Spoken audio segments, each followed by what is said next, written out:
O objetivo deste é promover a troca de experiências, considerando não ser utópico o conceito de que educação é processo de desenvolvimento de capacidades físicas, morais e intelectuais.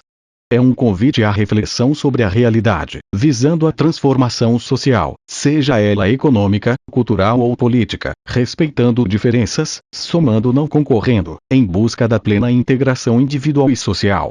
Quarta-feira, 27 de maio de 2015. Globalização, a criação da ONU. Hoje escreveremos sobre a ONU. Transmito as informações de dois autores, principalmente porque a criação desta instituição foi planejada no bastidor, tipo combinado de cavalheiros pelos membros da oligarquia, conforme citado na postagem anterior sobre os impérios ocidental e europeu oriental. Vejam por que somos politicamente controlados pela ONU, mas ainda tem desavisados que acreditam no que esta instituição do crime organizado diz ou faz, mas na verdade ignoram a quem ela está a serviço, quais são os seus reais objetivos. Vamos aos fatos desta oitava postagem. Jorge Barreto. CFR/Corporação cria as Nações Unidas. A fundação das Nações Unidas, ONU, pode ser rastreada e localizada antes de 1939, quando a Liga das Nações deixou de funcionar e o americano Council on Foreign Relations, CFR, começou a planejar sua substituição. Seguindo seus conselhos, o Departamento de Estado dos Estados Unidos criou a Divisão Especial de Pesquisa em 1940, encabeçada por Leo Pazwowski, integrante do CFR, cujo quadro de funcionários foi totalmente composto por membros do CFR.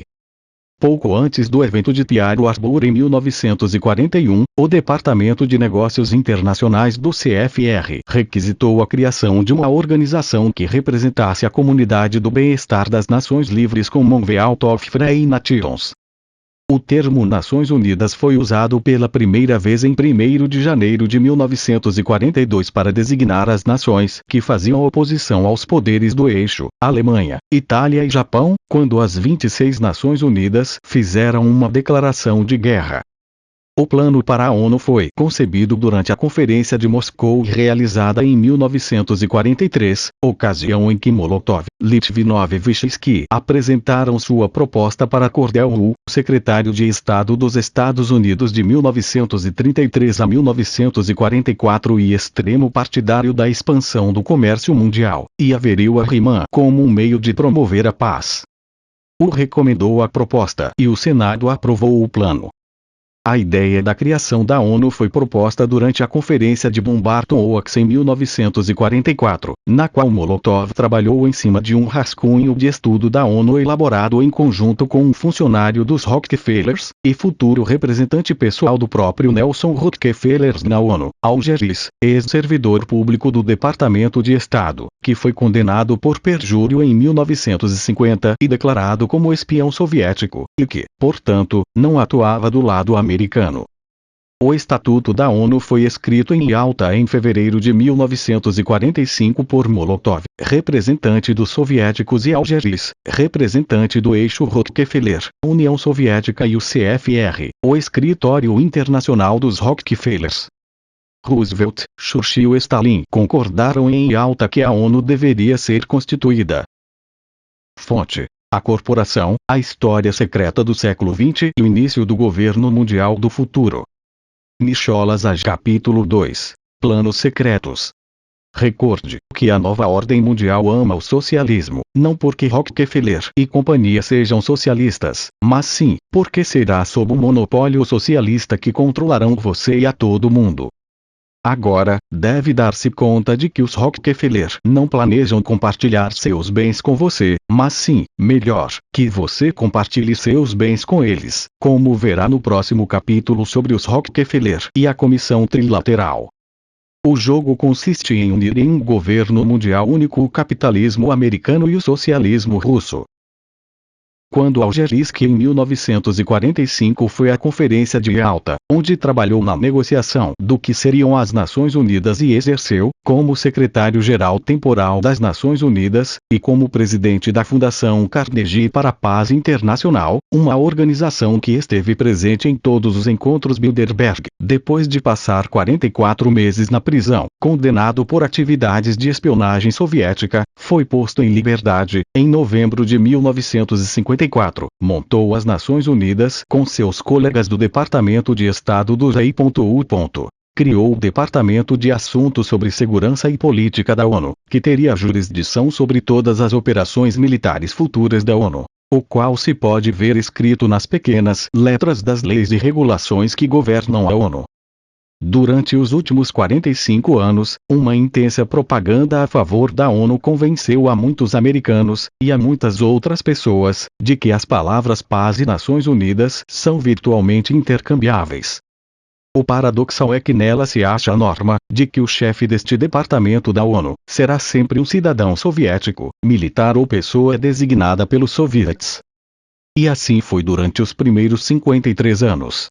Desde 1946, quando no 35º encontro plenário, que teve lugar na quinta-feira 24 de outubro de 1946, fora escolhido Arkady Sobolev.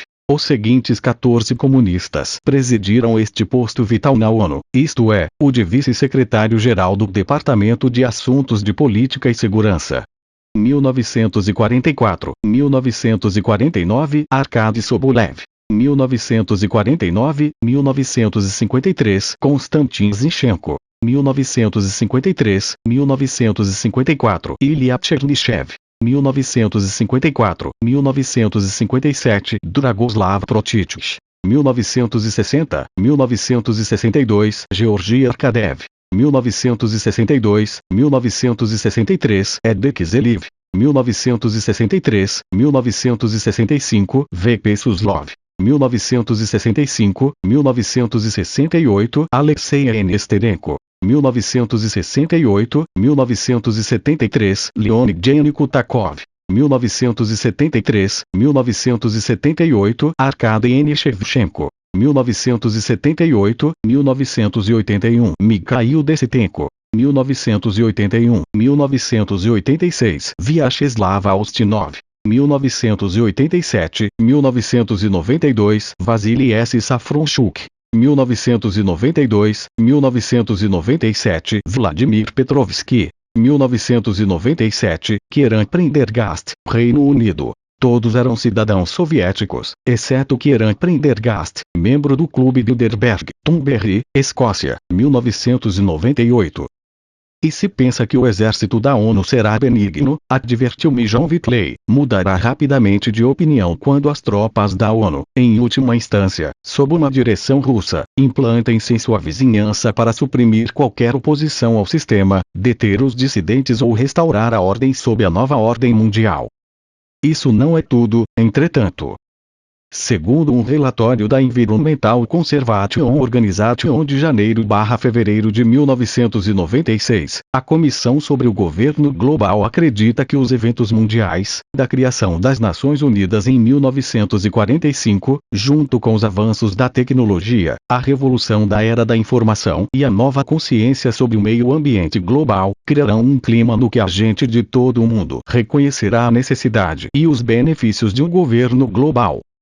O governo global segue um procedimento concreto e tem objetivos concretos para os quais emprega toda uma variedade de métodos, nenhum dos quais oferecem ao governado a oportunidade de votar sim ou não ao que se decide. As decisões tomam os corpos administrativos, ou os corpos de delegados atribuídos, ou as organizações civis secretas creditadas e, de fato, já estão aplicando muitas das recomendações publicadas pela Comissão. O governo global se apoia na crença de que o mundo está preparado para aceitar uma ética civil global, apoiada em um conjunto de valores fundamentais que podem unir as pessoas de todas as procedências culturais, políticas, religiosas ou filosóficas. Para uma leitura impressionante sobre o tema, veja-se Our Global Neighborhood, Nossa Vizinhança Global, Oxford University Press, 1995, 410 páginas. Dar-se-ão algumas afirmações particulares da identidade nacional que serão, em parte, uma reação contra a globalização, a homogeneização, a modernização e a secularização. Sejam quais fossem as causas, o selo comum que as caracteriza é a intolerância. A responsabilidade pessoal e o lucro individual enfrentam o valor do respeito mútuo, conforme sugere T. Robert Muller Schwalvorotcore Currículo Manual, escrito pelo Robert Muller, reitor da Universidade da ONU e ex-vice-secretário-geral de 3 secretarias gerais da ONU. Muller diz: a ideia de criar esta escola surge do desejo de proporcionar aos estudantes experiências que lhes permitam converter-se em cidadãos autenticamente planetários através de uma educação de enfoque global. O primeiro princípio do currículo é promover o crescimento das ideias grupais, de tal maneira que o bem-estar, a boa vontade, o entendimento e a inter-relação grupal substituam todos os objetivos limitados e centrados às pessoas, para chegar a uma consciência grupal, o que significa que nesse futuro global não haverá lugar para aqueles que não se adiram às ideias grupais. Isto é o mesmo que dizer que só haverá escravos, novilhos e nenhuma pessoa livre. Fonte: Clube Bilderberg, a verdadeira história do Clube Bilderberg. Autor: Daniel Stolin.